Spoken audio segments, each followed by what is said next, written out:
I spilled wine on my mother-in-law's dress. She slapped me in front of a room full of people. My husband turned to me and said without blinking, "Apologize or leave." So I left. But I wasn't the one who lost everything. That's not how the night was supposed to go. It was her gala, her moment, her carefully crafted performance for the city's elite, the Cole Foundation's annual benefit dinner. Held at the Langham Hotel in downtown Chicago, the room shimmered in candlelight and polished ego. It was all white orchids, crystal chandeliers, and strings playing softly in the background. The kind of event where everything is scripted down to the smiles. I was wearing lavender, a dress she had picked for me months ago, calling it understated and elegant. She liked to control things like that. What I wore, what I said, where I stood. I had learned how to blend in without complaint, how to be invisible in a crowd full of people who only saw my last name, not my face. My name is Nina, and I married into the Cole family 3 years ago. I thought I was marrying Ethan, the man who once brought me coffee to my office just because I sounded tired on the phone. I didn't realize I was marrying into an empire. And empires don't love, they absorb. That night, the guests were still arriving when the accident happened. A donor's glass was empty, and the servers were busy with Miriam's latest request. I offered to help, picked up a glass of Merlot, and turned toward the table. That's when Miriam stepped back. I couldn't stop it. The glass tilted, the wine flew, and in one slow-motion moment, a deep red stain bloomed across the side of her ivory gown. The music didn't stop, but the people did. Conversations stalled, heads turned. Miriam looked down at the stain, then up at me. Her eyes didn't narrow. They froze. She stepped forward, raised her hand, and slapped me. A sharp, open-handed crack. Her diamond ring caught the corner of my mouth. It cut. I felt the blood before I tasted it. I didn't say anything. I couldn't. Not because of the pain, but because of the silence. 100 faces watched. No one spoke, no one intervened. The music played on. Then Ethan appeared beside her. His face was blank. Too blank. I searched for a flicker of something: anger, concern, confusion. But there was nothing. He looked at me the way you look at spilled milk. "Apologize to my mother," he said, calm and clear. "Or leave." That was it. I waited. For someone to say something, for him to remember I was his wife, not a mistake. But no one moved. So I picked up a linen napkin from the nearest table, dabbed the blood off my lip, fixed the strap of my dress, straightened my back, and I left. No screaming, no tears, no scene, just silence. But what they didn't know, what no one in that room knew, was that I had already started writing everything down. And I don't mean the wine. I mean every dinner where I was ignored, every insult wrapped in politeness. Every time I disappeared so Miriam could shine. They thought I was weak. They thought that night would break me. But they were wrong. That slap wasn't the end. It was the beginning. I didn't go home that night. Not to the penthouse Ethan and I shared, not to the place that was never really mine. I took a cab across town to a friend's old apartment, the kind of building with peeling paint and no doorman where I once lived before the Coles absorbed me into their world. I hadn't been back in years. The place was empty, but the key still worked. I curled up on a sagging couch and listened to the city through the drafty windows. Somewhere a car alarm wailed. A dog barked. Life went on. My phone kept vibrating on the coffee table. Over 50 missed calls. Ethan, Miriam, their assistants. A few unknown numbers. I let them ring. Let them pile up like snow I had no intention of shoveling. I didn't cry. I didn't scream. I just sat there, still, breathing. When the sun came up, I finally checked my messages. The first one was from Ethan. "You embarrassed her in front of donors, Nina. This isn't just about a dress." Then Miriam, "There are press outlets sniffing around. I trust you know how to stay quiet." And finally, from a number I didn't recognize a single sentence. "Your silence will be rewarded. Your noise will be punished." I stared at the screen for a long time. That was the moment the last thread snapped. I had spent 3 years making myself small, laughing when I was uncomfortable, biting my tongue when I wanted to scream, smiling through backhanded compliments, pretending I belonged when every corner of that house whispered otherwise. But this wasn't a misunderstanding anymore. This was war. I opened the drawer of the coffee table and pulled out the small black journal I hadn't touched in months. I used to write in it when I needed to vent quietly privately. I flipped through pages filled with neat handwriting.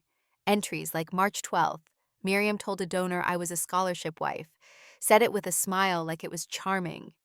June 2nd, Ethan said I need to adjust better to their world, after his mother said I dress like a yoga teacher. October 10th, they had a dinner party. Forgot to include me in the seating chart. I stood for 15 minutes while they made space. At first, the writing was messy, hesitant, but then it sharpened, became clearer. This wasn't just a diary, it was a record. And I had more. Screenshots, emails, voicemails, little things I'd saved without knowing why. Like when Miriam's charity staff accidentally CC'd me on a thread complaining about the liability Nina poses to donor optics. Or the time Ethan sent me a prenup amendment just in case a full year after we got married. At the time, I told myself I was overreacting, that families were messy, that I just had to try harder. Now I saw the pattern. I saw the system. They hadn't married me into their family. They had folded me into their brand. And brands don't like wrinkles. I needed help. I thought of one person, Mavis Caldwell. She had been my mother's friend before cancer took her. A retired attorney now living in Hyde Park. The kind of woman who wore thick silver rings and spoke like she'd seen every kind of war. I hadn't spoken to her in over a year, but I still had her card. When I called, she picked up on the second ring. "I was wondering when you'd call," she said. "No hello, no small talk, just that." "I need advice," I said. "You need more than that," she replied. "Meet me at the Blue Note Cafe. 1 hour." The cafe was tucked behind an old record store, the kind of place that smelled like burned espresso and worn leather. Mavis was already there, sipping black coffee and flipping through a newspaper like she had all the time in the world. She looked up, studied my face, then nodded. "She hit you." "It was a slap." "It was control," she corrected. I sat down. She didn't ask questions. She didn't offer comfort. She listened. I told her everything. The party, the years before, the pressure, the silence, the journal, the files. She didn't blink. When I finished, she set her cup down and said, "You're not crazy. You're not weak. You're in a system that rewards your silence and punishes your presence, but you already know that. What do? You start collecting, all of it, anything that smells off, and you stay calm. They expect you to scream. Don't give them the satisfaction, give them strategy." Mavis leaned in, voice low and steady. "And Nina, this isn't my first time dealing with Miriam Cole." My stomach flipped. "What do you mean?" "Years ago, she tried to ruin a woman who wouldn't donate to her foundation. A whistleblower at her husband's firm. Miriam buried her. Legally, socially, financially, but not completely." "You kept records." She smiled, not kindly, strategically. "I don't throw away firewood, I wait for winter." That night I went back to the penthouse, not to make peace, to gather evidence. I waited until Ethan was asleep. He never changed his passwords. I accessed his laptop. Emails, internal memos, tax files. I copied everything to a USB, took pictures, backed up drives. In his folder labeled Home Affairs, I found something I hadn't expected. A draft statement. One he'd planned to release to the press. Nina Cole regrets the incident at the gala and has voluntarily sought mental health counseling. I stared at it for 10 minutes. He wasn't just trying to silence me. He was preparing to erase me. I closed the laptop, packed a bag, and left without a sound. I didn't have a plan yet, but I had a partner in Mavis, I had documentation, I had a voice, and now I had nothing to lose. I spent the next few days sleeping on a friend's couch, living out of a duffel bag, and pretending not to feel hollow inside. I didn't tell anyone where I was. Not because I was hiding, but because I needed time. Time to breathe, time to think, time to build something that could not be ignored or denied. Mavis and I met every morning in her home office, a cluttered room with mismatched bookshelves and an antique desk that looked like it had survived 4 generations of war. She wore wool sweaters, refused to open the blinds, and always brewed the strongest coffee I'd ever tasted. She never smiled unless something important was happening. We began to build the case. I handed her the USB my journal screenshots, printouts, emails, and the files I had pulled from Ethan's laptop. She read everything in silence. Then she asked me one question. Do you want to scare them or end them? I paused. The old me might have said, I just want them to stop. But that version of me had bled on the marble floor of a hotel ballroom while 100 people watched. I want them finished, I said. Good, she replied and got to work. Step 1 was documenting the financial discrepancies we could already prove. Mavis highlighted donations from Miriam's foundation that circled through multiple LLCs before reappearing as real estate acquisitions, condos, commercial buildings, even a vacation property in Aspen. Charity money shouldn't buy ski chalets, she muttered. Step 2 was gathering witness statements. A former assistant of Miriam's, who left quietly after only 6 months, agreed to talk. A server from the gala came forward anonymously after seeing the video of the slap that someone had caught on their phone and posted, then quickly deleted. Mavis had a copy. She's already losing control of the narrative, Mavis said. Time to push harder. We launched a website, thetruthAboutMiriamCole.com. No names, no faces, just facts. A timeline. Documents, images, screenshots, audio clips, all curated, organized, and anonymized. The site went live at midnight. By morning, it had over 80,000 visits. I didn't post a word. I didn't even like or share it. I just watched as strangers began to ask questions. Is this real? How long has this been going on? Did the press know I knew Miriam would hit back hard? And she did. By day 2, I received a cease and desist letter from her legal team. It accused me of defamation, intellectual theft, and violating marital privacy. Mavis responded with a single sentence. Our client is preparing for full public testimony. Discovery will proceed. Then came the counterattack. They filed a restraining order. Ethan issued a vague statement about deep concern for Nina's well-being and the importance of privacy during difficult times. And finally, the final blow, they froze my joint accounts. All of them. I found out when I went to buy coffee and my card was declined. They're starving you out, Mavis said. They want you to break, cry, run back, beg. I didn't. I moved into a tiny Airbnb, ate ramen noodles for dinner, and filed for legal separation the next morning. That night I wrote Ethan an email. Not to threaten, not to plead, but to tell him one thing. I'm not afraid of you. And I never was. I was afraid of being alone. But now that I am, turns out I'm still standing. 3 days later, the mayor's office announced that Miriam Cole would be receiving a lifetime civic honor at a private gala. I stared at the headline. Mavis looked over my shoulder. This is your moment, she said. I know. We made a plan.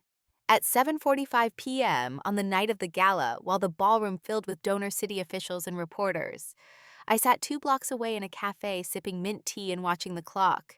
At exactly 8:00 p.m., Mavis hit send. Emails went out to every major investigative journalist in the city, linking to our site with a fresh upload, a detailed map of real estate transactions tied to Miriam's charity, each one cross-referenced with public tax records and donation data. At 8:03 p.m., thetruthAboutMiriamCole.com crashed from traffic overload. At 8:07 p.m., #Cole Scandal trended on Twitter. And at 8:15 p.m., reporters began receiving push notifications that the city's ethics committee was launching a formal inquiry. Inside the gala, according to a text I received from one of the caterers, Miriam's face turned white. Ethan left the stage mid-speech. A guest live-streamed part of the chaos, just 10 seconds, but it was enough. The video showed Miriam clutching her clutch bag, her voice shaking as she called the allegations absurd, and the camera caught someone in the crowd saying, "Then prove it." The next day, news vans circled the Cole building downtown. Investors pulled out of several of their development deals. The Cole Foundation's social media pages were flooded with comments. Donors backed away, one by one. That night, I slept for the first time in weeks. Not because it was over, but because I'd finally stopped waiting for someone to save me. Mavis called the next morning. They want to settle. No. They'll offer you money. Silence. An NDA. I said no. Then we go public. I agreed to one interview. A long-form audio-only podcast hosted by a journalist known for handling sensitive stories with care. I didn't use angry words, I didn't shout. I told the truth. What it feels like to disappear inside a marriage, what it's like to smile when you're bleeding. How power is always polite when it's cutting you open. The episode aired on a Monday. By Tuesday, it had over 2 million downloads. By Friday, the state announced a formal investigation into Cole Development Group and the Cole Foundation. Miriam was removed from her own board. Ethan issued a second statement, this time full of regret. I didn't read it. I didn't care. Because something had shifted. Not in them, in me. I no longer wanted revenge. I wanted freedom. And I had found it. It's strange how quickly silence changes. At first it was terrifying. Then it became a kind of peace. Not the kind I used to fake at charity dinners or in the cold marble halls of the Cole penthouse, but real peace, the kind that doesn't need permission. I moved into a small apartment in Logan Square. One bedroom, creaky floorboards, walls that needed repainting. Nothing in it matched. I loved it immediately. It smelled like possibility and second chances. I bought myself a used coffee table, a cheap mattress, and a radio. I didn't need much. I registered my own name again. Nina Loring. Not Cole. Just me. For the first time in years, I could breathe without asking how it would affect someone else's image. I could walk into a room and not brace for invisible judgment. I could laugh without worrying if someone would call it too loud, too emotional, too embarrassing. I started drawing again. Long before I married Ethan, I'd worked as a designer, small boutique projects interiors, for independent cafes. A few private clients who didn't care about pedigree. I let it go when I married into the Coles. Miriam said it was a cute phase but unnecessary. Now I reopened my old laptop, pulled up forgotten sketches, and started reaching out. Quietly.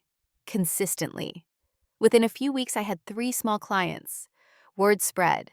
The same people who once overlooked me now wanted to be part of my comeback story. I didn't give them that satisfaction. I worked. Quietly. Honestly.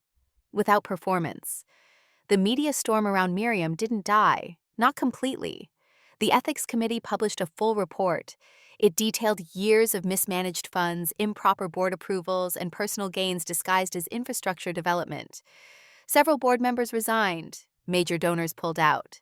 The Cole Foundation shut down its youth housing initiative entirely. No charges were filed. Money covers. Many sins, but the damage was done. Her empire, once untouchable, now carried a permanent stain. Ethan sent one final email.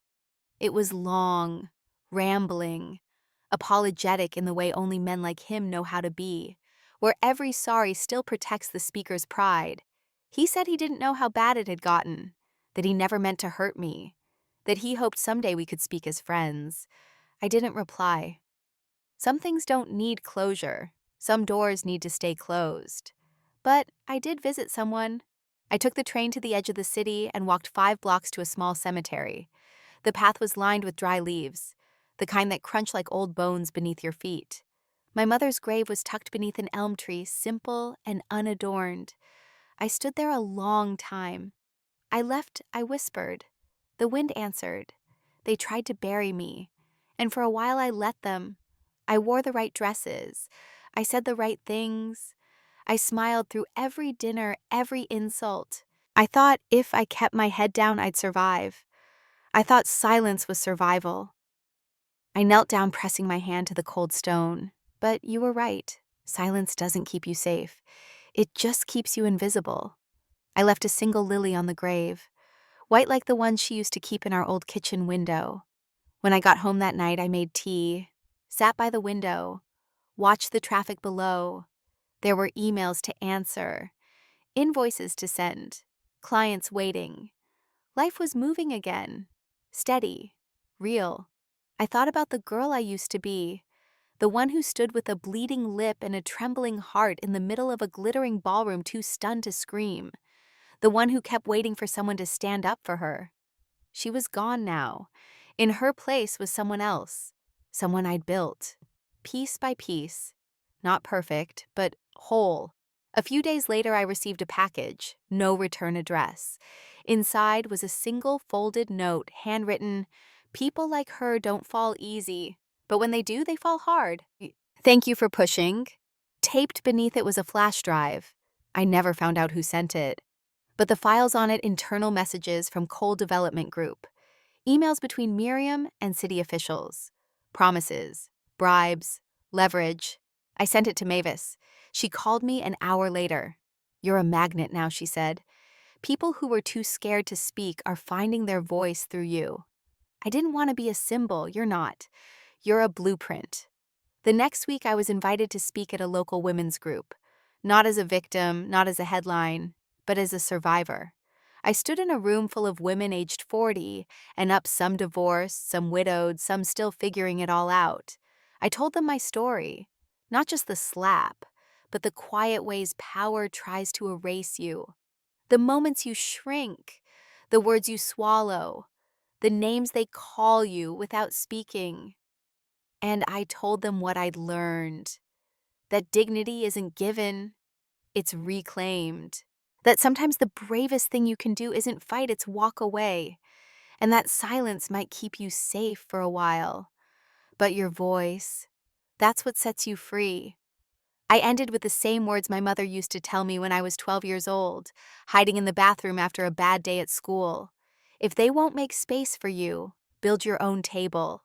I stepped off that stage and a woman approached me. Mid-60s, silver hair, red lipstick. She took my hands in hers. "I've been silent for 30 years, she said. "You just gave me permission to stop." I nodded, tears stinging. Because that was the real victory. Not the headlines, not the downfall of a corrupt family, not even reclaiming my name.